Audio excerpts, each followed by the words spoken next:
As his homeowner was cleaning his gutters, he got attacked by several angry, bald-faced hornets. He then ran inside and called Callies for help.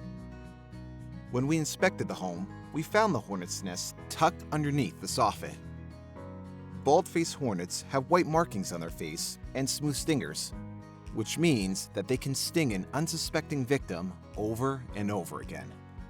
We grabbed our extendable pole, attached a knockdown aerosol product to it, and then injected it into the nest.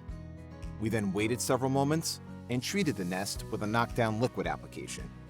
Both of these treatments rapidly exterminate the bald-faced hornets. After a short amount of time, we're going to remove the nest, dispose of it, and then treat the area with the residual application, which will eliminate any returning hornets as well as prevent them from building another nest.